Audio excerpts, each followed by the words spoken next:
चैत्र अमावस्या की कथा। हरे कृष्ण। सनातन धर्म में अमावस्या का विशेष महत्व है। अमावस्या के दिन पवित्र नदी में स्नान करना चाहिए, साथ ही इस दिन दान भी करना चाहिए। अमावस्या के दिन भगवान शिव और माता पार्वती की उपासना की जाती है। इस दिन पीपल के वृक्ष की उपासना की जाती है। धार्मिक मान्यताओं के अनुसार पीपल के वृक्ष में देवी देवताओं का वास होता है, इसलिए इस दिन पीपल के पेड़ में जल अर्पित करने से सभी मनोकामनाएं पूरी होती हैं। अमावस्या के दिन पूजा करने के लिए सबसे पहले ब्रह्म मुहूर्त में उठकर स्नान कर लें। इस दिन गंगा नदी में स्नान जरूर करें। यदि आप नदी में स्नान नहीं कर सकते हैं तो घर में ही नहाने के पानी में थोड़ा सा गंगा जल डालकर नहा सकते हैं। इसके बाद सूर्य देव को अर्घ्य दें। इस दिन भगवान शिव और माता पार्वती की पूजा करने से विशेष कृपा प्राप्त होती है। अमावस्या के दिन अपनी योग्यता के अनुसार दान पुण्य जरूर करें, इससे हर मनोकामना पूरी होती है। पितरों की शांति के लिए तर्पण, श्राद्ध आदि कर सकते हैं। कहते हैं कि अमावस्या व्रत कथा का विशेष महत्व होता है, तो आइए सुनते हैं अमावस्या व्रत कथा।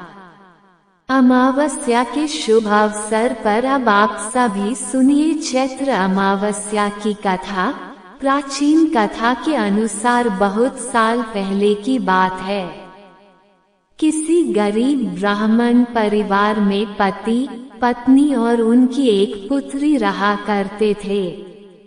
सारा परिवार भगवान की भक्ति में लीन रहता था। उनकी पुत्री सुंदर, संस्कारी और गुणवान थी। वो उसके लिए वर की तलाश कर रहे थे, किंतु निर्धन होने के कारण उसके विवाह में बाधा आ रही थी। भगवान की दया से एक दिन उनके घर में एक बहुत बड़े महात्मा आए। उस कन्या ने उनकी खूब सेवा की। कन्या की सेवा भावना से प्रसन्न होकर महात्मा ने उससे आशीर्वाद दिया।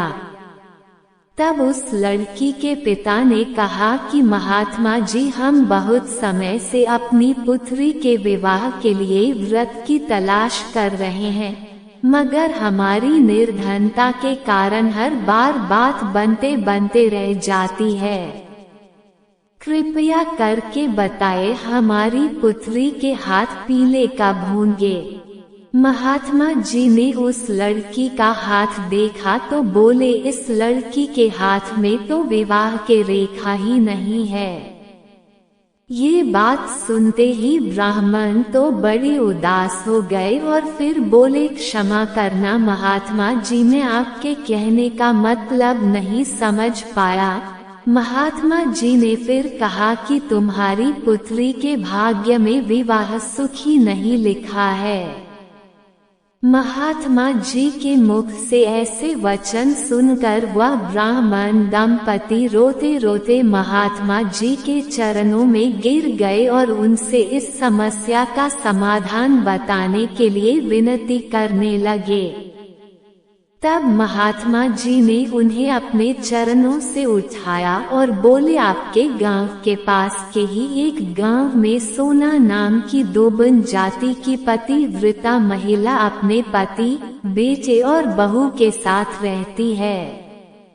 वो एक महान पतिव्रता स्त्री है। यदि आपकी पुत्री उसे अपनी सेवा से प्रसन्न कर ले और आशीर्वाद स्वरूप उसकी मांग का सिंदूर उससे ले ले, तभी इस लड़की का विवाह संभव है।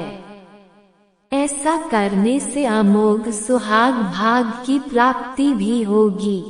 मगर ध्यान रहे, वह पतिव्रता महिला कहीं भी आती जाती नहीं है। महात्मा जी ब्राह्मण दंपति के घर से विदा हो गए। अब भोर होते ही ब्राह्मणी ने अपनी पुत्री को सोना धोबिन की सेवा करने के लिए भेज दिया। लड़की पूरे दिल से सोना धोबिन के घर की साफ सफाई और बाकी घर के काम भी उनके उठने से पहले ही करके अपने घर वापस लौट आती थी। ये क्रम बहुत दिन तक ऐसे ही चलता रहा। एक दिन सोना धोबिन अपनी बहू को शाबाशी देते हुए बोली कि बहू, तुम तो ब्रह्ममुहूर्त में उठकर घर का सारा कामकाज कर लेती हो और मुझे पता तक नहीं चलता। बहू बोली, माता जी मैं तो सुबह देर से उठती हूँ, मुझे लगा घर के ये सारे काम आजकल आप किया करती है। जानकर सोना धोबी को बड़ी हैरानी हुई। उसने सोचा कि आखिरकार उनके घर का ये सारा काम कौन करके चला जाता है, इस बात का मुझे पता लगाना चाहिए। तब अगले दिन भोर होते ही सास बहू उठकर घर के एक कोने में छिपकर निगरानी करने लगे कि कौन है जो ब्रह्म मुहूर्त में ही घर का सारा काम करके चला जाता है। उधर अपने निर्धारित समय पर ब्राह्मण की पुत्री आई और मुख से भजन करते करते घर का सारा काम दिल से करने लगी। अपना काम पूरा होने पर जब वे वहां से जाने लगी तो सोना धोबन ने उसे पकड़ लिया और उसके सामने आकर उससे पूछा कि तुम कौन हो बेटी और इस तरह छुपकर मेरे घर का काम क्यों करती हो। ब्राह्मण की पुत्री ने उन्हें महात्मा के द्वारा कही भी सारी बात बता दी। सोना धोबन होने के साथ साथ बहुत उदार दिल की भी थी। वो उस लड़की की सहायता के लिए तैयार हो गई। उस दिन अमावस्या थी और वो उस लड़की के साथ बिना अन्न जल ग्रहण किए उपवास रखकर उसके घर की ओर चल पड़ी। उसने सोचा रास्ते में कहीं पीपल का पेड़ मिलेगा तो उसे भावरी देकर और उसकी परिक्रमा करके ही जल ग्रहण करेगी। लड़की के घर पहुंचकर सोना धोबन ने जैसे ही अपनी मांग से सिंदूर उस कन्या की मांग में लगाया तो सोना धोबन के पति के प्राण पखेरु उड़ गए। सोना धोबन को ज्ञात हो गया कि अब उसके पति इस दुनिया में नहीं रहे।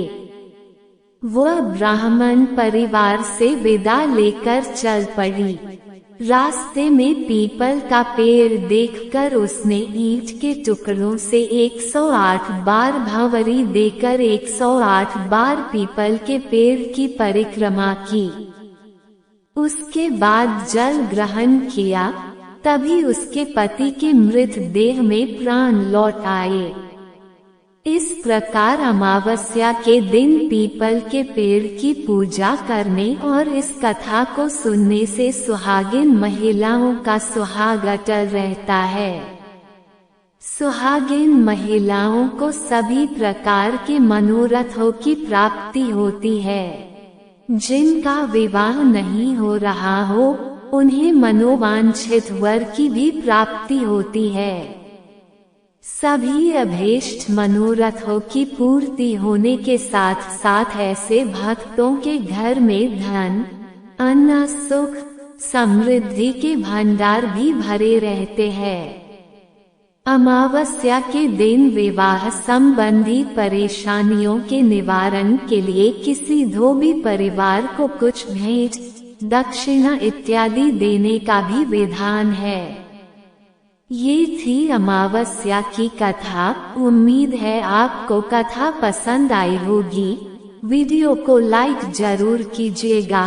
कल फिर मिलते हैं एक नई वीडियो के साथ, तब तक राधे राधे।